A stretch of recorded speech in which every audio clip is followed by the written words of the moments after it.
Welcome to the Psychology World podcast with me, Connor Whiteley, psychology student and international best-selling psychology author of over 30 psychology books, bringing you the latest psychology news, fascinating psychology topics and more each week.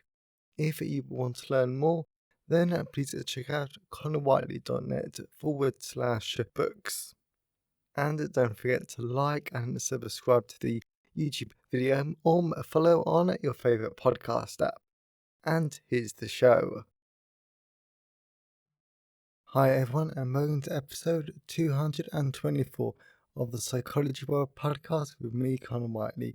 And today's episode is on how does attachment styles impact eating disorders? And it's Friday, the 11th of August 2023, as I record this. So I'm recording this a little bit early because I'm out tomorrow. And this is a really fun podcast episode that I found immensely useful. To be honest, this is probably the most helpful episode to me personally that I've ever done. I talk a little bit more about that in the personal update, but this is a great episode, really interesting to actually take something from developmental psychology, which is attachment styles, and how we learn them in early childhood, and actually apply them to eating disorders. And it's just another interesting take on the question about how does our childhood impact our chances of developing and maintaining an eating disorder and our larger mental health. So really interesting, really great. I loved this. This is really, really useful, not only if you're a psychology student or a professional, but if you're just interested in eating disorders.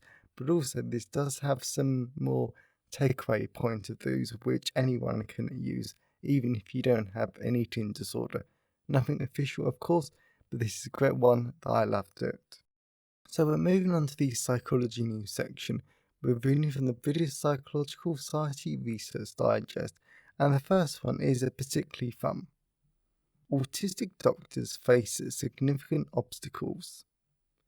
Increasing understanding of neurodiversity has brought light to complex ways in which everyday life can be affected by autism. Everything from clothing choices to career paths may be influenced by autistic traits and preferences they prefer. One field that those with autism may be drawn to is medicine. Common autistic characteristics such as attention to detail, pattern recognition, conscientiousness are traits neurotypical medics seem to nurture after all. However, that doesn't mean the medical field is a walk in the park for autistic doctors. A new study finds that many struggle with the demanding nature of current systems and may have even considered suicide. The authors call for a more neurodiversity affirmative approach to autism within medicine, promoting inclusion and adaptations to improve the current situation for autistic doctors. So this is a really interesting one though, because this is something that me and my friend actually talk about quite a lot about different neurodiversity traits. Really interesting conversations, and I absolutely love them. And I completely agree that, like, when it comes to medicine, this is a very natural field. It's something that's interesting, excited, and you would have thought that autistic trait would be perfect. But of course, as we've spoken about before on the podcast, when it comes to autism, there are challenges and things do need to be adapted.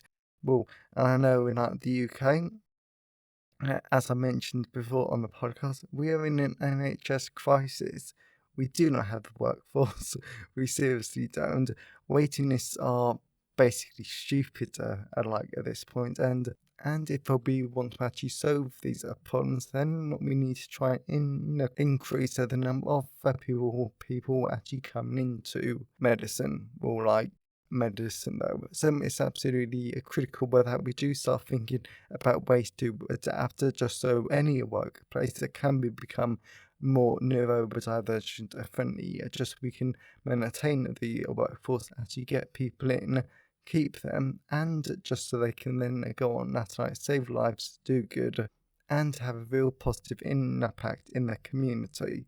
And I know this is sort of what we're starting to recognise in psychology more, but again though, medicine. Medicine is ruled by the biomedical model, and from everything that I've seen, the doctors that I've spoken to, they really don't care about psychological factors and like how someone might struggle, and as it has a biological cause, they aren't that interested. So interesting, and I really hope that there is change. So the second one I think is particularly fun because it's something that I'm actually doing like tomorrow. So a decades-long study illustrates that bisexuality boom. And also I do just want to say this because I do not know if the article's actually going to cover it. Because I always see the homophobes and everything like banging on about like this point. Yes, there are these headlines that say that everything's in like increasing, but you've got to remember this is coming from such a small, tiny minority of the general population anyway. So if you've got one person out of like 100 and there's a 200% increase, that still only leaves you with 3 people out of 100. So again, it's absolutely tiny. So yeah, so like I just want to make like that clear though. A number of public opinion surveys over the last few years have suggested that more and more people are reported being lesbian, gay, or bisexual than ever before, even though research on bisexuality is lacking, leaving us with less knowledge about the full extent of our society's sexual experiences and identities, leaving bisexuality frequently misunderstood, even within LGBT plus circles. In a new piece published in the Journal of Sex Research, a University of Portland team explores the rise in bisexuality in recent years, as well as sexual behaviours amongst people with different orientations. They find an increase in people reporting both male and female partners over time, as well as increase in identification with the bisexual label. The rates of bisexual identification range significantly across age group, potentially suggesting the more accepting attitudes and legal protections are allowing the freer expression of that sexual identity. So there's actually not a lot I can actually say here except like this is good. Yes, like this is like good though, and is a good that more accepting attitudes, at least in certain parts of like the world. Yeah, but like the world and the legal protections, even though they're increasing in some countries, crumbling in like other countries. Countries though, like it does lead to a freer expression of like sexual desire. So it's interesting and it's like good that this is happening. There's just not a lot for me to actually say about this. So we're moving on to the last one. Effective working memory helps us predict future feelings. We use working memory every day, whether it be during a conversation with a friend or working through our shopping list. This is a form of short-term memory that allows you to actively hold and manipulate pieces of information in your mind for brief periods. If you've studied psychology, it's likely that you're already familiar with the idea, but you might be less familiar with another form of working memory uncovered by recent research, one that works not with information but with emotion or feeling states. This is called effective working memory, and our new paper in Emotion reports that a group of American participants who had a better effective working memory were also better at predicting how they would feel about the results of the 2020 US presidential election. These new findings, open quote, underscore the potential importance of effective working memory in some forms of higher order emotional thought, close quote, by lead author Colin Frank and colleagues at the University of Michigan. So, whilst cognitive psychology might not be one of my most favourite areas of psychology, it's definitely important that we keep looking at it. And effective working memory, well, it's always good that we've actually found something like brand new, and then it'd be interesting to see what can actually come of this research, because now that we found this, we already know quite a lot about basic, I say in air quotes, working memory. So this allows us to manipulate information. And if you look at tons of different studies that have been done over the decades about working memory, we have a good understanding. We know how to increase it, and we know the negative impacts it can have if we decrease it. So now, with the future research questions are on how could effective memory work or help us, because I'm not sure. Because if you think about emotions, I'm not sure how we would want to manipulate and actually work with our emotional states. Even that, because um, even that, well, we probably do it all the time. So it'd be interesting to see where this theory goes, and it's definitely food for thought. So I'm into the psychology news section. So let's move on to the personal update. So moving on to the personal update. So I am going to keep this very, very short because I just want to be honest, but there is a subtle point that I do want to make about this. So I won't lie, and I want to be honest with you guys because I want you guys to know that I am a human. I do have my own struggles. So yes, my mental health has been horrific this week. I will never lie about that. It's been really, really bad. However, the reason why I'm actually telling you about this was originally I was not going to tell you guys whatsoever. However, when I was writing out this blog post, originally I wanted to do a really light-hearted topic, but I couldn't find anything that actually interested me. So I thought eating disorders do a really deadly mental health connotation because that will make you feel great when it comes when it comes actually on like mental health. So I did it, and I was writing this blog post, and I just something just clicked inside, and it basically solved all my mental health difficulties of the week. So and the reason why I'm telling you this is because I never ever want us to forget the goodness and the power of psychology. I know this has been my little soapbox lately, but I really do want to show you a good example because, yes, we all have mental health difficulties at times. Like, believe me, I seriously do. But if we remember and if we try and focus on what we've learned in psychology, like on this podcast or in a clinical psychology, then that can definitely help us if we let it. And if we're open to realizing that life is really good and just that sort of like stuff that I might sort of elaborate as we go through the blog post, but it's really fun. And that's what I found today's podcast episode really, really useful. And as always, I always love to hear your thoughts and feelings on today's episode. So you can always email me, connorwhiteley@connorwhiteley.net. You can always leave comments at the show notes at connorwhiteley.net/podcast.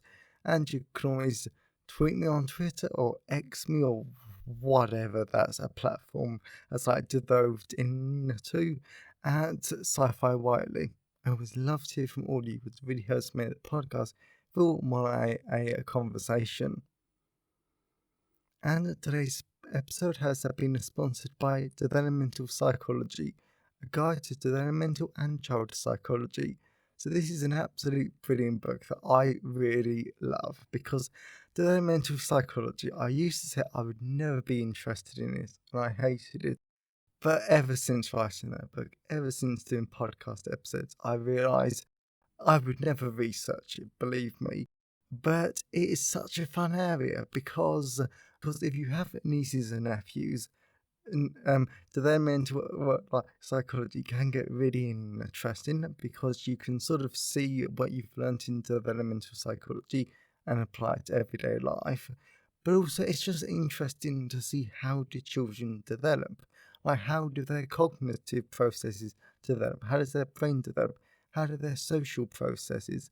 And my absolute favourite topic is cross-cultural development. I love anything to do with like cross-cultural development. So how do babies develop differently, but also the same, depending on the culture that they're raised in?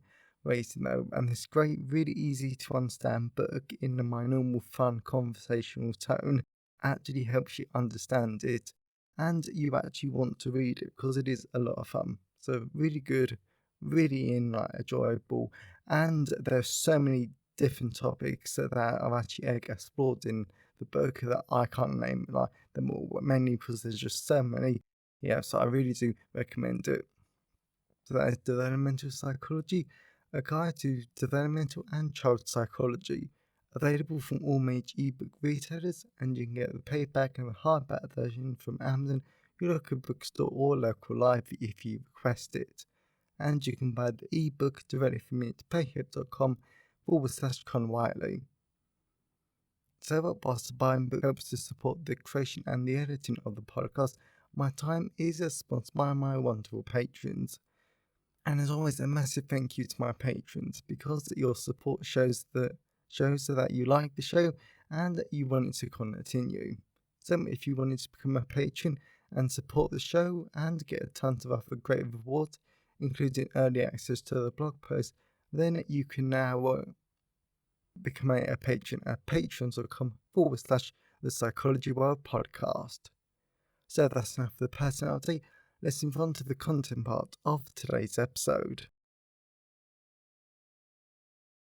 So we're moving on to the content part of today's episode. So we're going to be looking at how does attachment style impact eating disorders. So this is a great episode. I really enjoyed it, and this is really, really useful.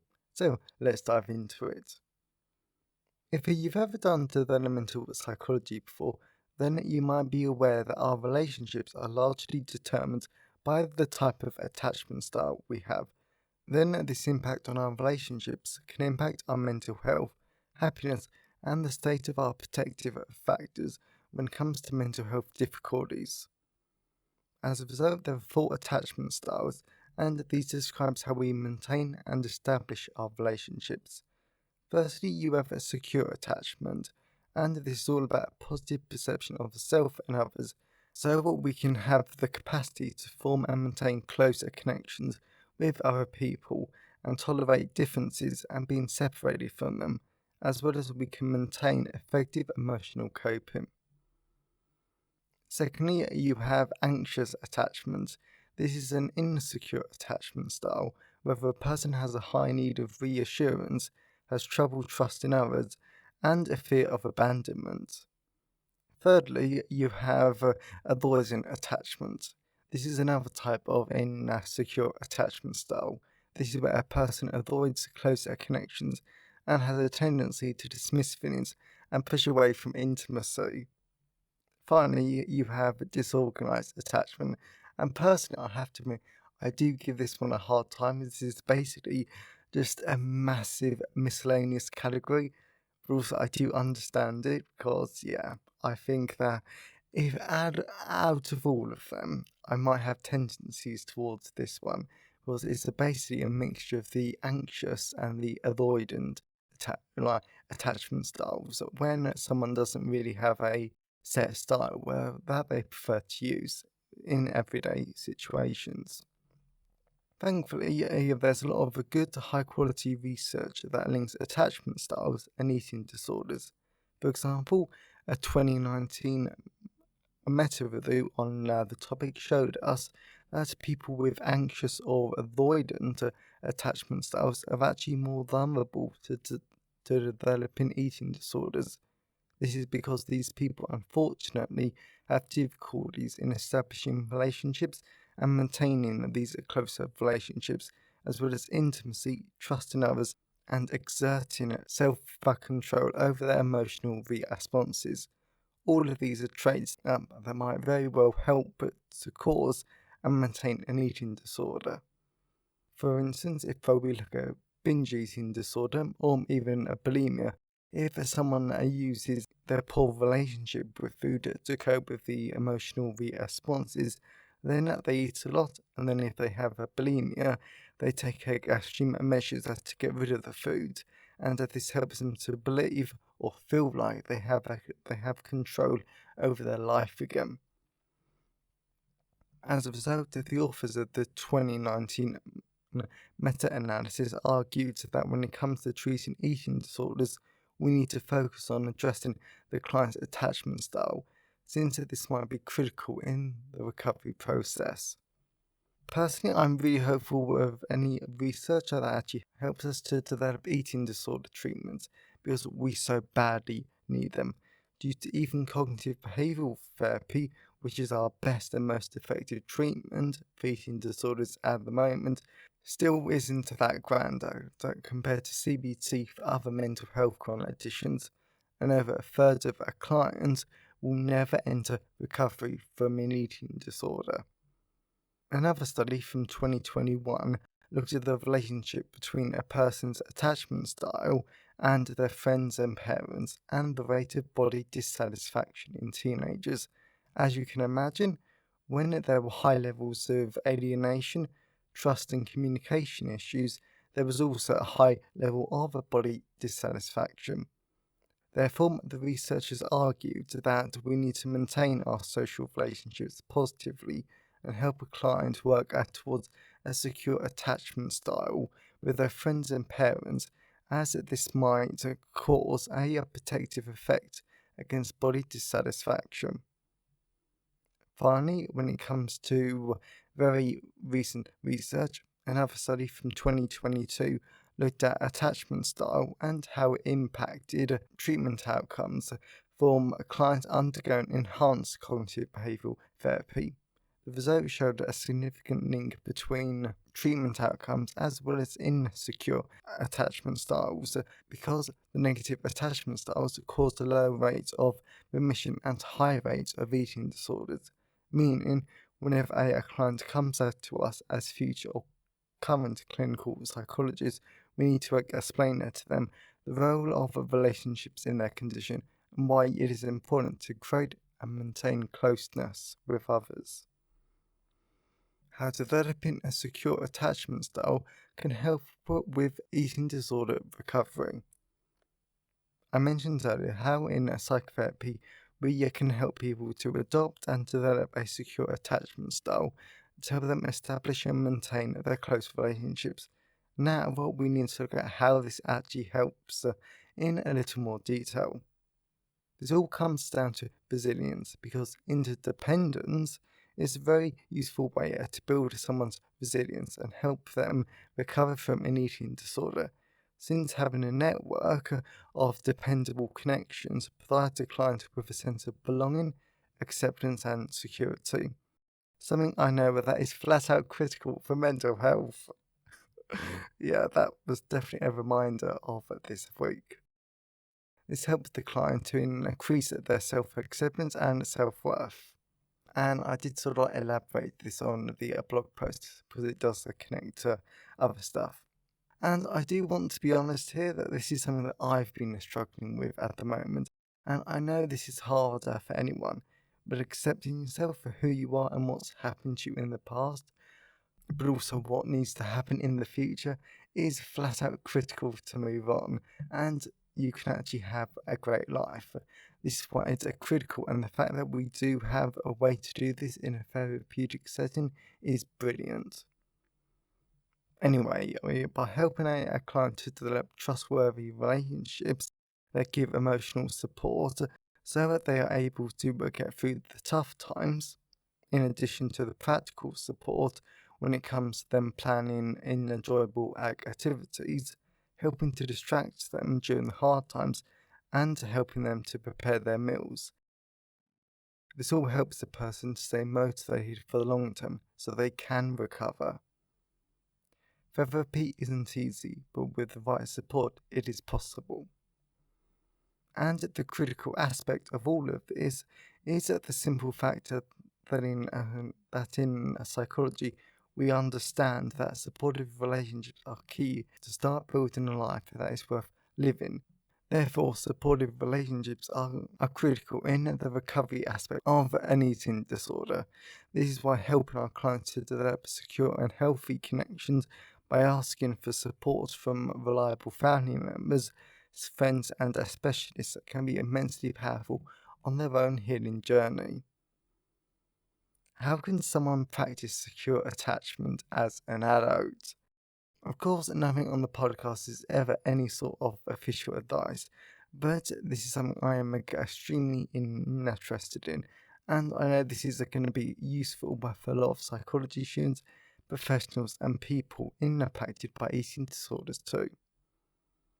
As a result, when it comes to eating disorder treatment, we know that clients need to create secure attachment patterns centered around their body image, food, thoughts, or even exercise. A given therapist might want their client to choose their relationships over their eating disorder, or for when they're emotionally de-stressed, they want them to reach for people, not food. This might include helping a client to be there for their friends more by turning up to a work party or something else, instead of letting their anxious thoughts about the social situation or food possibly harm the relationship. There are a lot of other examples, but in a therapist might encourage the client to do lots of these sort of things where they can focus on their personal relationships instead of their fears. Furthermore, there are some skills and techniques that people can use to improve their secure attachments. These include establishing clear and helpful boundaries with their friends, developing effective communication skills, showing understanding and a kindness towards others and themselves, as well as relying on their own internal validation instead of seeking out reassurance from others. Nonetheless, these are sort of personal favourites of mine, but yeah, and I still wanted to include these. So these include tolerating being physically apart and spending time away from each other without feeling abandoned, asking and offering other people support, and that is a massive one, and trusting the overall goodness of yourself and the important people you have around you. And finally, I really like the idea of having the confidence that we know what we stand for and we know ourselves. Conclusion. So I flat out loved how useful this podcast episode was to me personally, because I've taken quite a lot of stuff from this podcast episode and I actually felt amazing after this episode. And I didn't know that this was going to be helpful to me. Really didn't. I just wanted to write this because it'd be useful for all of you. And it's a podcast episode that people might find useful. That is always my main motivation for these episodes. But relationships are critical for our mental health, and we need to have close relationships. And I'm glad that now we not only understand the importance of eating disorders, but we understand how we can change our attachment styles for the future so we can better ourselves in the long run. Of course, talking to a therapist or any other mental health professional will always be critical, and it could help a lot. This is beyond the critical, and outside of therapy, it's important to focus on our close relationships and maintaining them. Not only because this helps us to feel great about ourselves and our lives, but also because these can be very important protective factors against body dissatisfaction in teenagers and helping people with eating disorders. Since even if you have an insecure attachment style as a young person, it doesn't mean that you cannot have a secure attachment as an adult. So I really hope that you liked this episode and you got something out of it. I know that I did, and I know that I definitely need to start focusing on developing a more secure attachment style, or but like a style though, and basically letting myself and allowing myself to form more close relationships, because I realise forming close relationships would not kill me. But again, because of my past, I know that that's really hard. So really interesting. I love episodes like this. So I really hope that you found it useful as well. And if you know anyone who would find today's episode useful, then please share it with them. I'm always really grateful when you wonderful people help spread the word about the podcast. And if you want to learn more, then definitely check out Developmental Psychology, a guide to developmental and child psychology, available in all of the usual places. And you can buy the ebook directly from me at payhip.com/Conor Whiteley.